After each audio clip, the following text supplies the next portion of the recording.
Ikhlas, Assalamualaikum. Good morning. Hello, sir. Good morning. Waalaikumsalam, sir.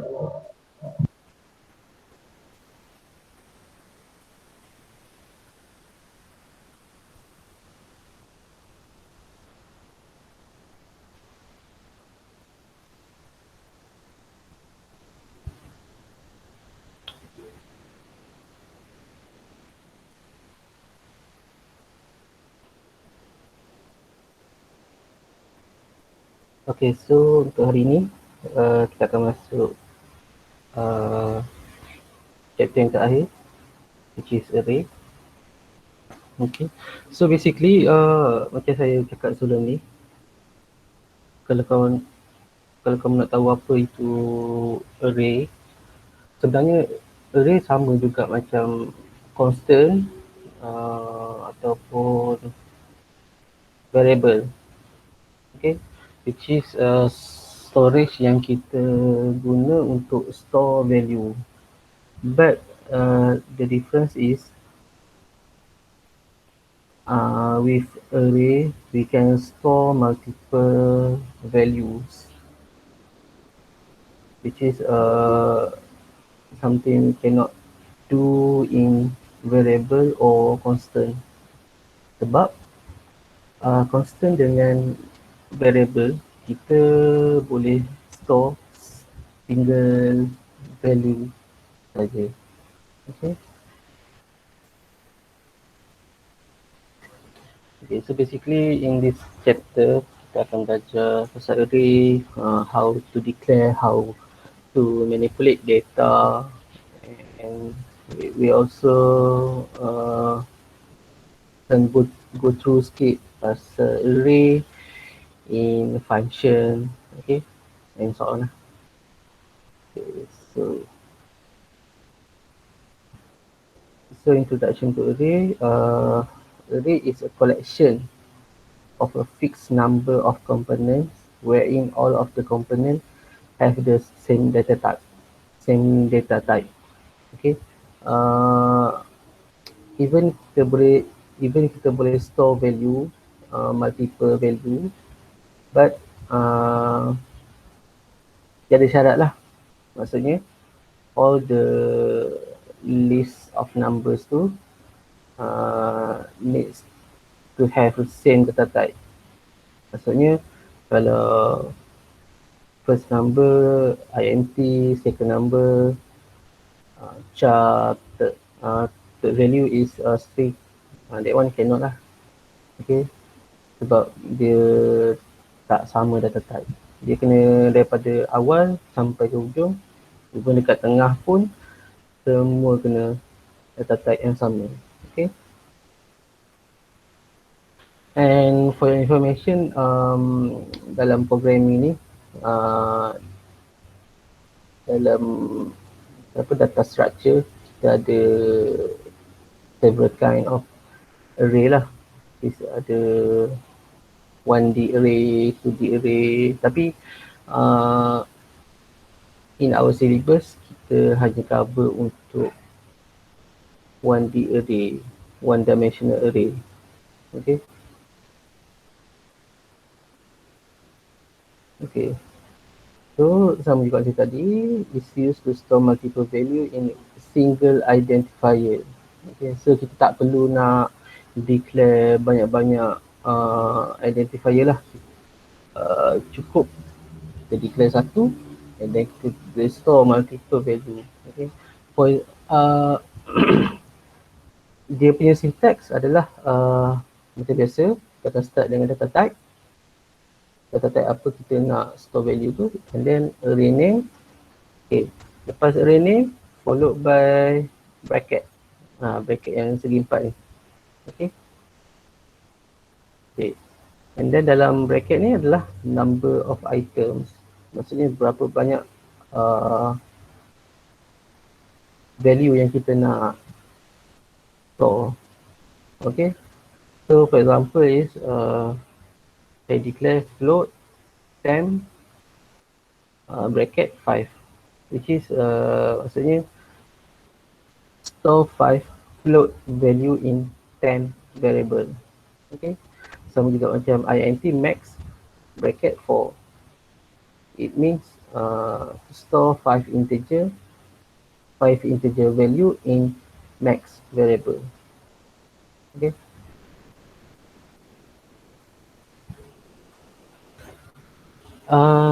So dalam setiap item tu kita panggil elemen ataupun component. Every item has its position in array. So dalam position tu kita panggil index ataupun subscript, and you need to remember that kita punya pengiraan akan start daripada 0. Okay.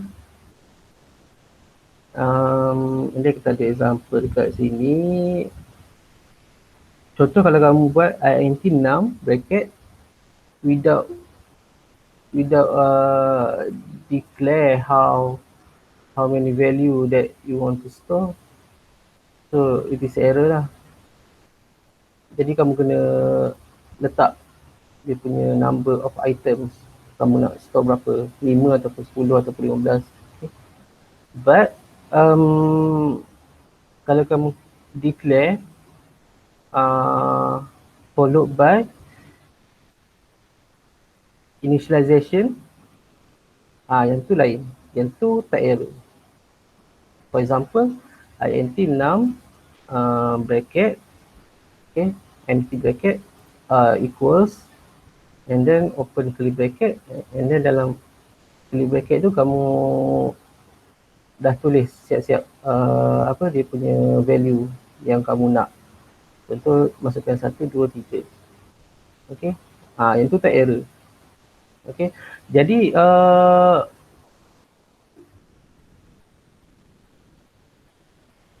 dalam untuk position contoh 1 dia punya position adalah 0. Sebab apa?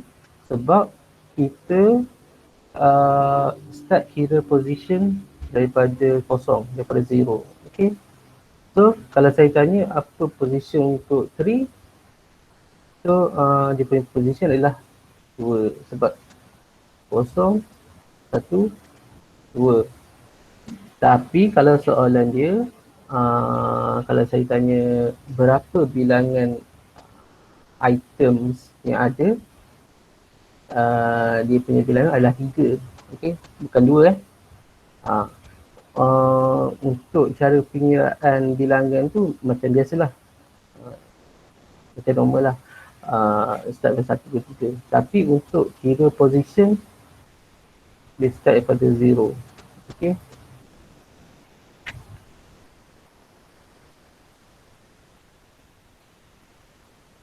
Okay, kita tengok dekat how we use array in input and output.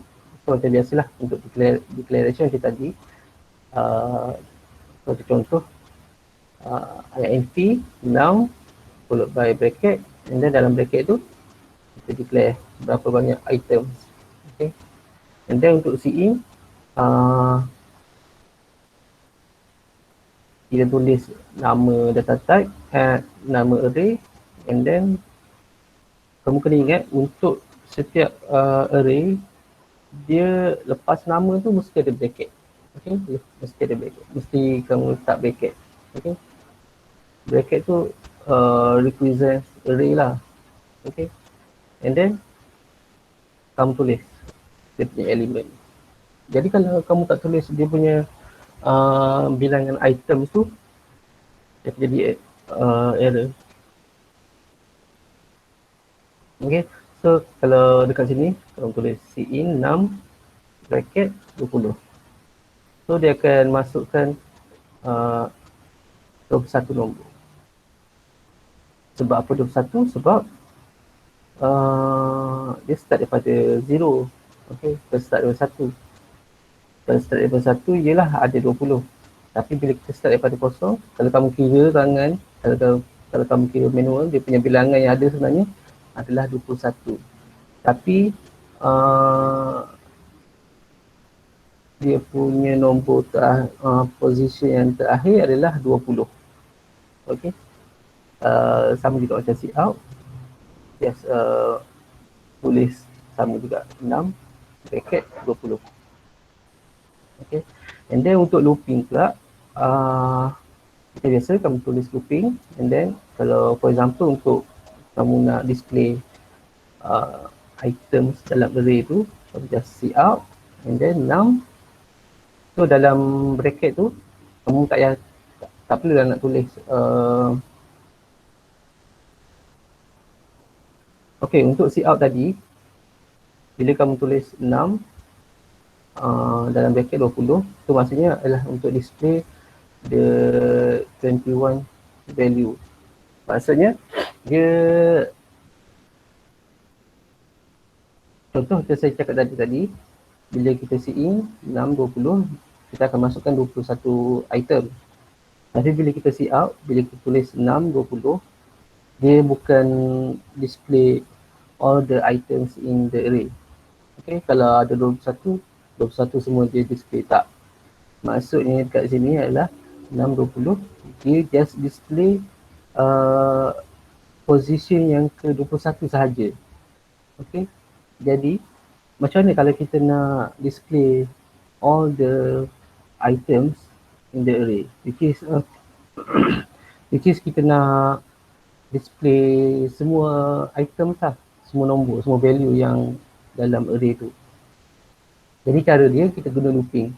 Okay, so looping kita tulis macam biasa, and then out untuk display, and then kita tulis array name, and dalam bracket tu kita tulis R. Maksudnya kita nak display daripada, contoh dekat looping tu kita start dengan I sama dengan kosong. Maksudnya bila kita see out 6 I, maksudnya ataupun 60 lah. Okay, 60. So first dia akan, untuk first loop dia akan display 60. 60 apa? Items yang position yang ada dekat position yang pertama. Okay, contoh position pertama tu value 1. Okay, so untuk first looping ni dia akan keluarkan nombor 1, and then dia naik balik, dia looping untuk second time, and then I ni dah berubah. I ni bukan dah jadi 0, dia akan jadi 1 sebab looping update. Okay, so dekat sini kita akan set up 61 pula. So 61 contoh 2. Okay, so dia akan display 2 pula. Okay, sekarang ni dah 2 item kita display. And macam tu lah sampai hujung, sampai habis items tu. Okay, so untuk display semua items yang ada dalam array, kita guna looping. Okay, kita tak boleh nak just see out sekali saja. Okay, sebab kalau kita see out sekali saja, maksudnya kita untuk tulis array, kita mesti akan tulis number items kan. So contoh kalau kita tulis number items tu sekian, maksudnya kita tulis 10. Maksudnya kita nak items yang dekat position 10 sahaja. 9, 11, 12 dia tak display. Okay, itu bezanya. Jadi kamu kena ingat lah, bila kita nak display semua, kita pakai looping. Okay.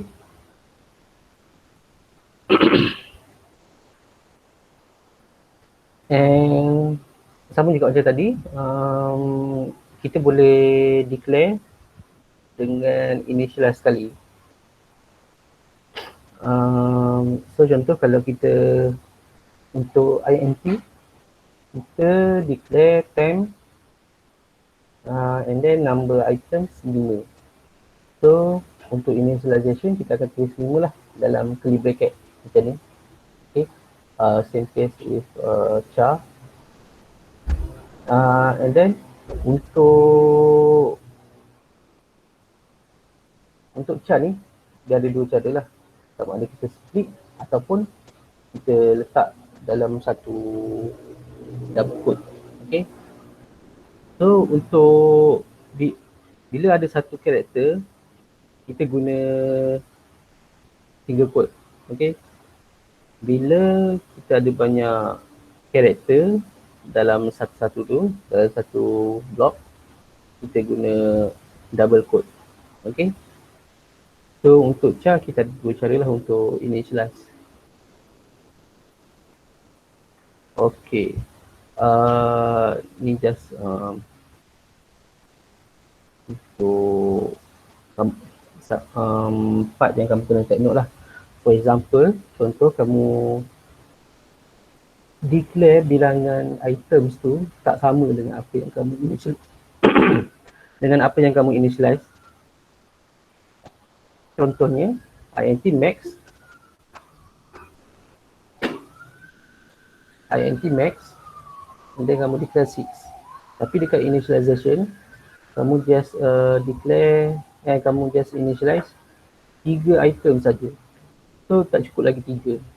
Kan? Sebab kamu declare 3, kamu declare 6 item. Okay? So should be kamu initialize pun 6 lah. Okay?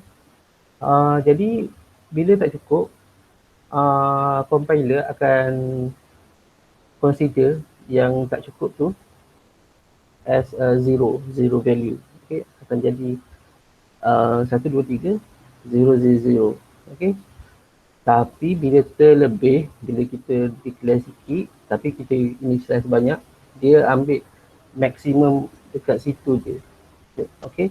For example, bila kita declare 3 tapi kita tulis lebih daripada 3, 6 ke 7 ke, so dia akan ambil just berapa yang kita declare je. So kalau kita declare 3, so dia akan ambil 3 yang tak awal lah. Okay, macam tu. Okay. So ni adalah contoh illustration macam mana kita illustrate array list. Okay.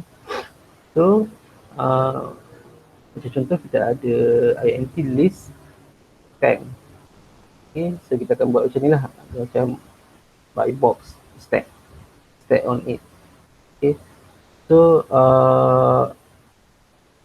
bila kita declare satu array tu dengan dia punya number of item 10, kita akan -1 untuk tahu last position. Okay. Sebab apa? Sebab kita start tulis position daripada 0. Okay. So that's why lah dekat sini bila kita declare list ni dengan 10 item, tapi yang last sekali ada 9 saja. Bukan ada 9, maksudnya position yang terakhir adalah 9. Okay.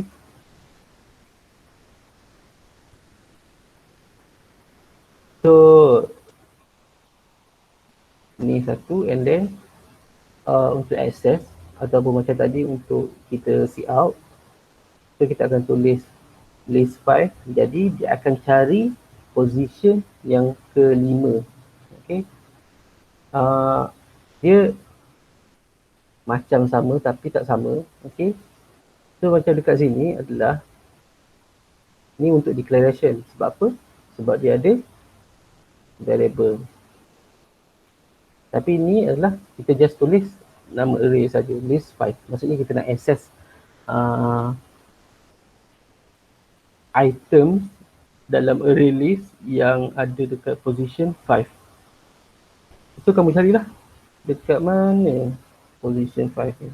Okay, dekat sini. Okay. Dan kamu masuk untuk tengok apa dia punya value. So dapat 34. Macam tu. Untuk access. Okay, so next kita ada untuk calculation arithmetic. For example, untuk addition, kita ada bukan dua, kita ada satu list, and then kita nak tambah between two items, which is kita nak tambah items ke 3 dengan items ke 6. So first kali kamu akan carilah first items yang ketiga tu apa dia punya value. Okay, so kamu dapat 10. Okay, so kamu cari pula list yang ke-6, position yang ke-6. Okay, kamu cari kat sini 55. And then dia ada pula satu lagi assignment, dia cakap list yang ke-5 adalah list ke-3 tambah list ke-6, which is 10 plus 35. So akan dapat 45. So list 5 ni, list yang kelima, dia akan store value 45. Okay, so tu cara kita nak tambah value dekat array. Okay, so kamu akan tambah value. Bukan kamu tambah position. Okay, kamu tambah position, kamu just searching dia punya position, and then bila kamu dah jumpa, and then kamu tahu dia punya value yang dia store, and then dekat situ baru kamu tambah. Okay. And then dalam syllabus ni juga biasanya kita macam contoh dalam soalan test ke final ke, soalan yang paling famous dia akan tanya how to initialize, how to receive the data, how to display all the data in array, and this one, find the largest or smallest. So this for basic operation ni biasa memang selalu keluar, and you need to know how to solve this operation lah. Okay, biasanya largest, smallest ni memang selalu keluar, and dia punya mark sangat banyak, macam dalam 10 ataupun 7, dia banyak lah. Jadi rugilah kalau kamu tak boleh nak tackle this question. Okay, and untuk except for initialization, input data, display data, find the largest and smallest, especially biasanya tips dia kamu akan guna loop. Sebab apa? Sebab kita tak tulis one by one lah, manually. Kita akan guna loop. So it is easier, sebab kalau kamu guna manual, kamu akan tulis satu-satu lah. Macam saya cakap, sebab kenapa kita guna loop, sebab kita nak make it our code shorter. Okay. Jadi untuk cari largest, smallest pun sama juga. Kamu akan buat dia secara automatik. Kamu just tulis satu atau dua line, and then dah lah. Tak perlu kamu nak tulis secara manual untuk cari semua tu, ataupun untuk display data kamu tulis satu-satu. Untuk case yang macam just dia ada item 10, 20, mungkin boleh lah, possible lah untuk kamu tulis manual. Tapi kalau saya suruh tulis 100, macam mana? Takkan kamu nak tulis manual juga kan? So the easiest way by loop, using loop lah.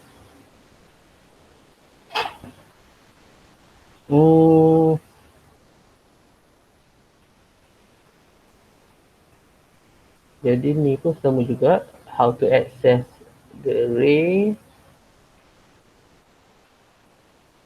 Biasanya memang kita akan guna loop lah, mostly dekat array ni.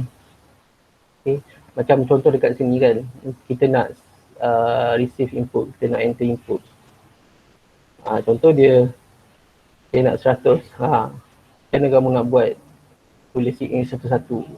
Tulis in sebanyak 100. So macam tak logik kan? Dia memang tak logik. Kalau 2 jam pun tak cukup untuk satu soalan. Okay, so the easier way is the using looping lah. So kamu set up looping ni, and then berapa banyak kamu nak masukkan input tu, and then dekat dalam looping tu kamu just in list. Dia akan auto lah bila kamu letak item numbers tu dengan variable variable looping. Okay, dia akan auto loop, auto see in 0, 1, 2, 3 without you write manually. Same case dengan see out untuk display. Kalau kamu nak see out sebanyak 100 kali, go ahead lah. Tapi memang kalau dalam exam memang tak cukup lah kalau kamu nak tulis manual. Okay, so kamu juga, kamu just see out list and then I itu represent dia punya value lah, dia punya value looping. So kalau looping tu start dengan 0, so dia akan baca list 0 lah. Okay, and then update loop 1, 2, 3 sampai habis. So senang je, kamu tak perlu nak tulis 100 line, kamu just tulis 2 line dah cukup. Okay, so saya akan tunjuk another example. So dekat sini dia minta kamu masukkan 5 nombor and then dia suruh tambah, dia suruh tambah jumlah nombor tu, value number tu berapa banyak.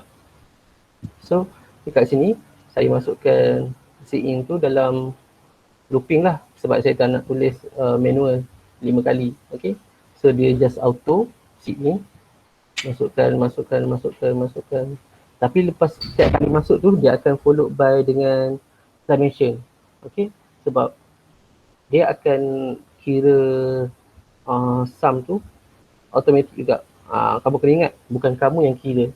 Kalau kamu kira, baik tak payah tulis coding. Okay, kita tulis coding untuk menyenangkan proses. Okay, so along the way kita see in tu, kita akan terus tambah. Kita akan terus tambah and then store the value tu dalam variable sum. Okay, so macam dekat sini saya see in item counter start 0. So saya akan see in first number, first value, saya akan store dalam item 0 and then terus bila saya receive input, terus saya tambah and then store. Okay, bila dah cukup 5 kali, keluarkan dia punya sum of the numbers. Okay, and then saya nak keluarkan numbers in reverse order. So macam mana nak keluarkan nombor? Contoh saya masukkan 5 nombor tu 1, 2, 3, 4, 5. Tapi saya nak keluarkan balik dalam reverse order. Maksudnya 5, 4, 3, 2, 1. Okay, so cara dia kita just start daripada belakang lah.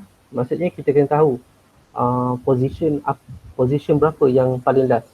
Okay, so maksudnya kalau dalam case ni dia masukkan 5 nombor, jadi berapa nilai, berapa position yang terakhir yang ada dalam array tu bila kita ada 5 item,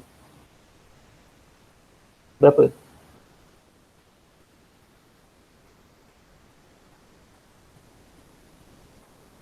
Enam. 6? Apa tadi? 5 item kan? 5 item tapi position yang terakhir berapa? 4. Yes. Sebab kita kena minus 1. So 5 minus 1. So kita kena dapat 4 lah. Sebab apa? Sebab kalau kamu kira tangan, cuba kamu pakai tangan, kamu kira 5 nombor. Okay. So since ada 5 nombor, senanglah untuk pakai satu tangan je. Contoh kamu pakai tangan kanan and then kamu kira start daripada ibu jari, tapi ibu jari ni start daripada kosong. So kamu kira kosong, 1, 2, 3, 4. Okay, so last kali tu 4, tapi dia punya bilangan ada 5. Okay, sebab apa? Sebab dia punya bezanya sebab kita start kira position daripada kosong. Tapi bila kita nak tahu dia punya dia punya berapa item yang ada berapa bilangan item yang ada, tu kira macam biasalah, which is 5. Kita start daripada 1, 2, 3, 4, 5. Tapi untuk tahu dia punya position, kita start pada 0. Okay. Dia position ni akan start daripada 0, bukan start daripada 1. Okay. Tu dia beza. Okay, so bila kita dah tahu dia punya last position, kita boleh set lah dekat counter tu equals to 4. And then counter, this is condition lah untuk loop. So less than or equal to 0. And then your updater need to -1 lah. Okay, kalau kamu tambah counter ni, kamu tambah tapi dah besar lah, lebih besar lah, 5, 6, 7. Jadi dia dah tak jumpa dah. Okay, sebab kita nak keluarkan item 4, 3, 2, 1, 0. Okay, so logik lah kenapa kita guna minus untuk updater. So macam biasa kita see out je item counter. So first looping ni kita akan display counter item counter, maksudnya item 4 kita keluar yang first, followed by 3, 2, 1, 0, and dapatlah numbers tu dalam reverse order yang terbalik. Okay.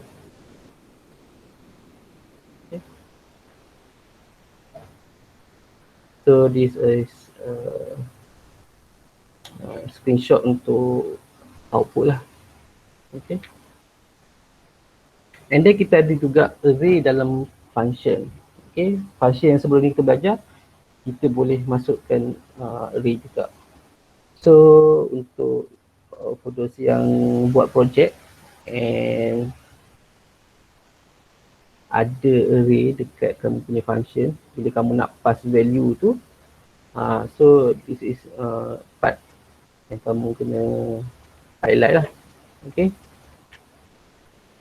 Sebenarnya dia sama je macam variable biasa, cuma dia ada banyak number. Okay.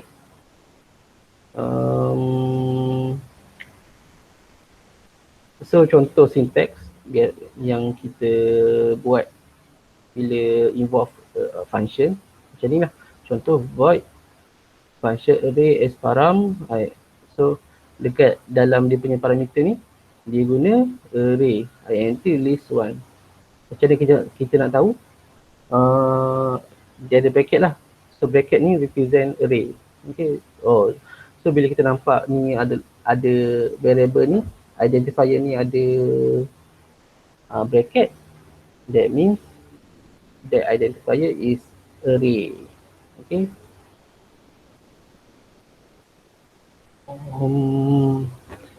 And then kita ni ada apa? Contoh function yang biasa kita guna untuk yang ada array. Okay. So yang ni kamu boleh tengok lah. Dia ada banyak untuk initialize, untuk masukkan array, untuk untuk sum, untuk buat sum array, and then find largest element. Okay. So ni pun sama juga, just another example. Okay. So dalam this coding, kamu tengok dia basically sama macam yang sebelum ni kita belajar function, tapi dalam passing value tu dia pass array. Okay, dia pass array.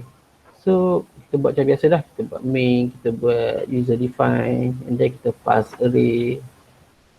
So kamu boleh try run untuk tengok apa dia punya value, apa dia punya output. Okay, so ni adalah contoh, so ni adalah screenshot untuk jawapan yang saya dapat lah bila saya run. Okay, jadi kamu boleh try untuk tengok sama ke tak kamu dapat. Okay, so macam biasa dia sama je, mula dia initialize, and then dia masukkan value. Ni contoh lah, saya masukkan 1 sampai 10. kamu boleh try dengan any numbers. Okay, and then this one force it out, and then this one dia buat sum untuk all the items yang saya masukkan, and then dia cari largest elemen, dia cari position mana yang paling largest. Okay, itu saja. So ni C string ni kamu just untuk apa, untuk karakter lah. Just ni type. Dia banyak involve dengan karakter.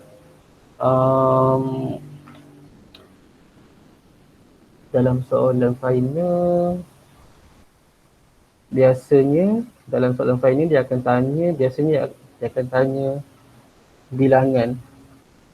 Kita tengok terus lah. Okay, biasanya dia akan tanya. Biasanya function yang kita guna string copy, string compare, string length.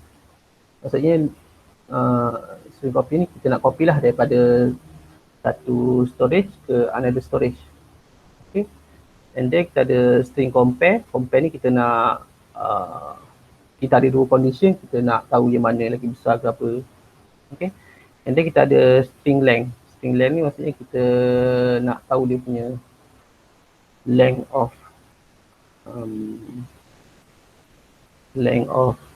value ataupun string tu. String tu berapa panjang, ada berapa karakter. Okay.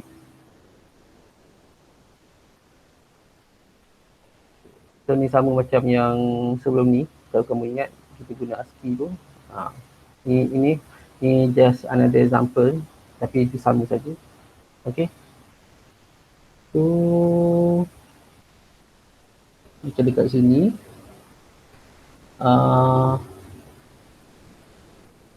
saya declare tiga array. Okay.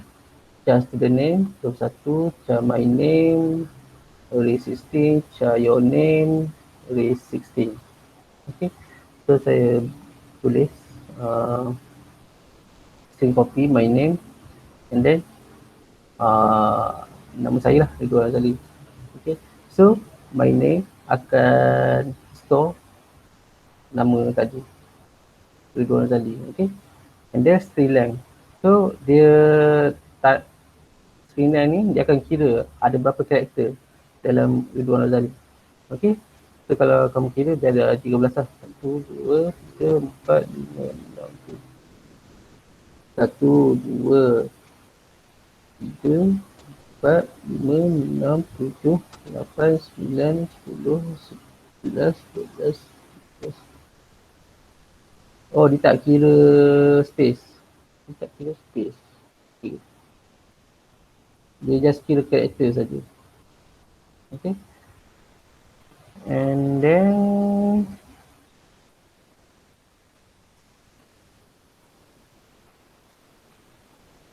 yang ni kamu boleh tengok lah. Sini kamu boleh try test. So biasanya kalau dalam soalan final pun dia akan tanya dalam tiga function ni lah. Sama ada dia tanya string length, string copy, or string compare. Okay. And you need to know how to use these three function lah. Macam mana dia punya dia punya syntax ataupun parameter apa yang dia kena pass. Ada berapa parameter yang kamu kena pass. Okay. So macam string copy ni ada dua parameter yang kamu kena bagi. Okay. String length satu saja. String compare ada dua. Of course sebab kamu nak compare. So at least kena ada dua untuk buat comparison. Okay. So ni pun sama juga.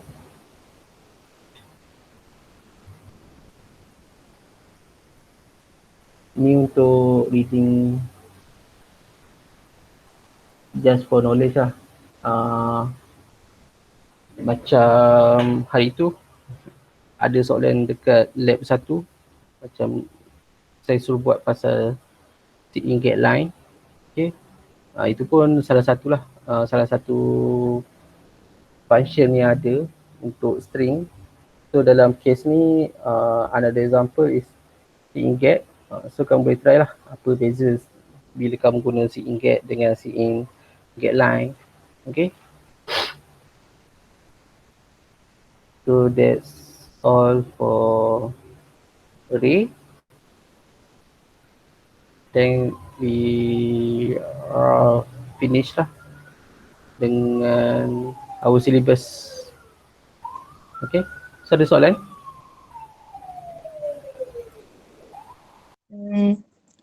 Sir, kalau kita pakai karakter untuk apa tu? Si string tu kan kita boleh buat function tak? Function apa? Menggunakan si string. Boleh ke tak boleh? C string. Hmm. Maksudnya kamu nak buat apa dia? Kamu nak buat apa? Boleh ke tak boleh? Tu je. Boleh kot. Sebab saya tak tahu apa yang awak nak buat. Saya pun tak tahu apa saya nak buat tapi saya tanya je. Boleh ke tak boleh? Boleh lah. Itu je. Nah. Okay lah. Okay, so kamu boleh start carilah part mana yang kamu nak masukkan topik array ni dalam kamu punya project. Okay, since kamu dah ada idea sikit pasal macam mana array, apa array, macam mana nak guna array, how to manipulate array. Okay, so basically macam saya cakap sekali lagi, array ni kamu tak perlu nak risau sangat, dia just another kind of storage, macam variable kita nak store but with multiple value, itu saja. Okay.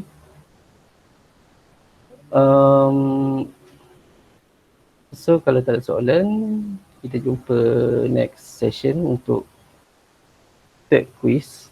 Okay. So jangan lupa third quiz looping. Okay.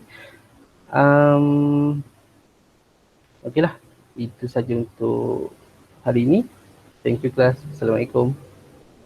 Salah sir. 3 sir.